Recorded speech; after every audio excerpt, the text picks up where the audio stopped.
Hello' বন্ধুসকল, কি খবৰ আপোনালোকৰ? আশা কৰোঁ নিশ্চয় ভাল। আজি মোৰ আলোচনাৰ বিষয়টো হ'ল এপেণ্ডিক্স।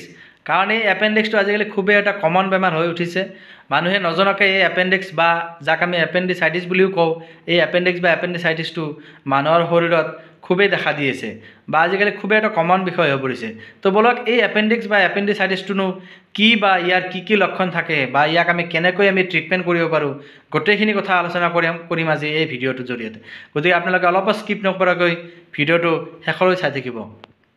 তো চাওক, এই এপেণ্ডিক্সটো হ'ল আমাৰ পেটৰ ভিতৰত অৱস্থিত বৃহদান্ত্ৰৰ প্ৰথম অংশতে এটা আঙুলি সদৃশ, আঙুলিৰ দৰে দেখাত ফিংগাৰৰ দৰে শ্বেপড এটা সদৃশ এটা অংশ, যাক আমি এপেণ্ডিক্স বুলি কওঁ। এইটো আমাৰ বৃহদান্ত্ৰৰ একদম প্ৰথম অংশতে থাকে। প্ৰথম অংশৰ যিটো শাখা, সেই শাখাতে এই এপেণ্ডিক্সটো অৱস্থিত। এতিয়া বৃহদান্ত্ৰ আৰু ক্ষুদ্ৰান্ত্ৰ বুলি আপোনালোকে জানে। আমাৰ পেটত বৃহদান্ত্ৰ আৰু ক্ষুদ্ৰান্ত্ৰ দুটা অংশ থাকে।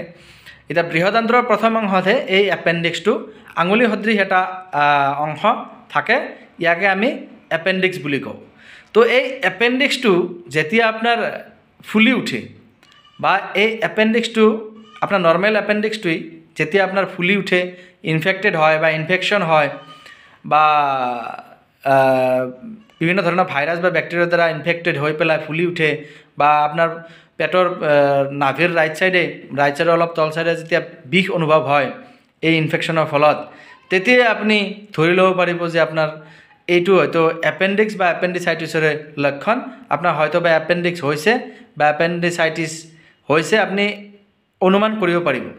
আৰু এই এপেণ্ডিক্স বা এপেণ্ডিচাইটিছ আপুনি আল্ট্ৰাচাউণ্ড বা চিটি স্কেন যিয়ে নকৰে কিয়, আপুনি যেতিয়া হস্পিটেলত গৈ পেলাই আল্ট্ৰাচাউণ্ড কৰিব, তেতিয়া আপোনাৰ হয়তো এই এপেণ্ডিক্স বা এপেণ্ডিচাইটিছটো ধৰাত পৰিব। এতিয়া জানো আহক, এই এপেণ্ডিক্সটো কি কাৰণত হ'ব পাৰে বা কিহৰ কাৰণে হয়। এই এপেণ্ডিক্সটো বা এপেণ্ডিচাইটিছটো বিশেষকৈ বেক্টেৰিয়া বা কিছুমান ভাইৰাছৰ দ্বাৰা সংক্ৰমিত হৈ এই এপেণ্ডিক্সটো ইনফেক্টেড হয় বা ভাইৰাছৰ দ্বাৰা বা বেক্টেৰিয়াৰ দ্বাৰা এইটো ইনফেকশ্যন হয়।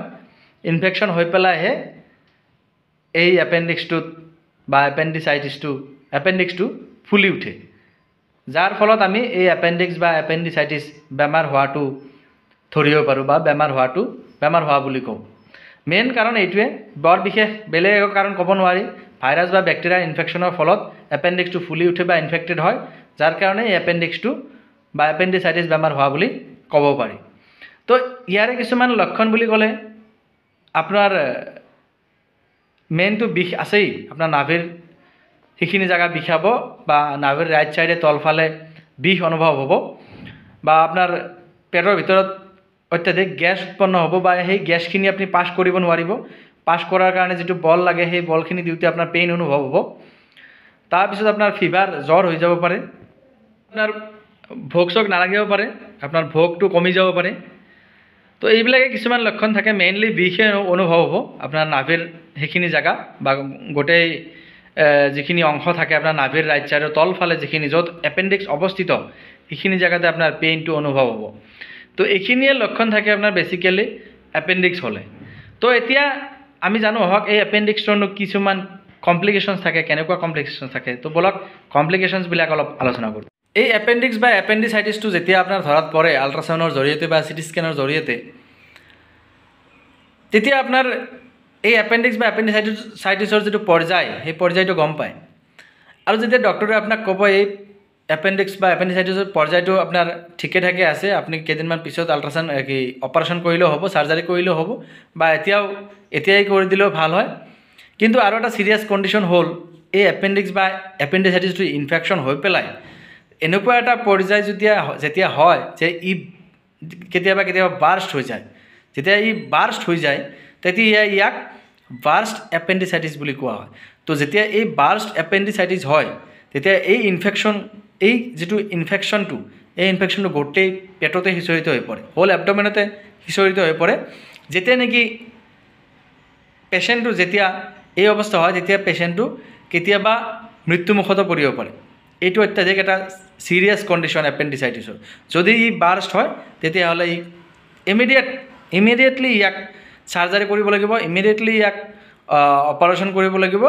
আৰু গোটেই এপেণ্ডিক্সটো ৰিমুভ কৰিব লাগিব আৰু যিটো আপোনাৰ পেটত হোৱা ইনফেকশ্যনখিনি যিখিনি সিঁচৰিত হৈ পৰিছিলে গোটেই এবডমিনেল যিটো কেভিটি গোটেই ক্লিন কৰিব লাগিব আৰু ইমাৰ্জেঞ্চি এইটোৰ ক্ষেত্ৰতে ইমাৰ্জেঞ্চি হোৱা দেখা যায় এপেণ্ডিচাইটিছৰ যদি ৱাৰ্ষ্ট কণ্ডিশ্যনত নাথাকে তেতিয়া ইয়াক নৰ্মেলি অপাৰেশ্যন বা চাৰ্জাৰী কৰি পেলাই কৰিব পাৰি সাধাৰণতে এপেণ্ডিচাইটিছ খুব কম সংখ্যক মানুহৰ ক্ষেত্ৰতহে মাইল্ড যিটো এপেণ্ডিচাইটিছ থাকে বা খুব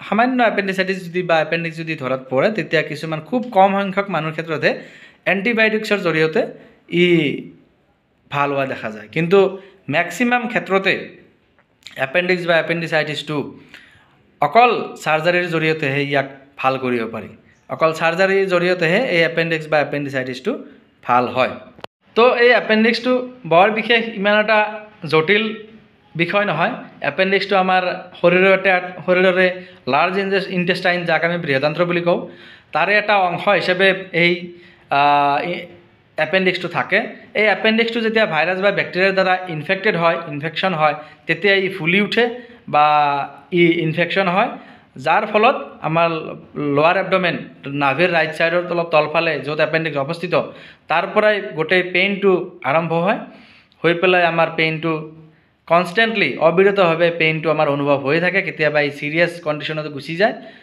তো এপেণ্ডিক্সটো হ'ল এইটোৱেই তো এপেণ্ডিক্সটো বৰ বিশেষ খুব এটা ডাঙৰ বস্তু নহয় ই নৰ্মেল এটা চাৰ্জাৰীৰ দ্বাৰাই এই এপেণ্ডিক্সটো ৰিমুভ কৰিব পাৰি তো কেনেকুৱা লাগিল বন্ধুসকল ভিডিঅ'টো ভাল লাগিলে নিশ্চয়কৈ লাইক কৰিব শ্বেয়াৰ কৰিব ছাবস্ক্ৰাইব কৰিব ধন্যবাদ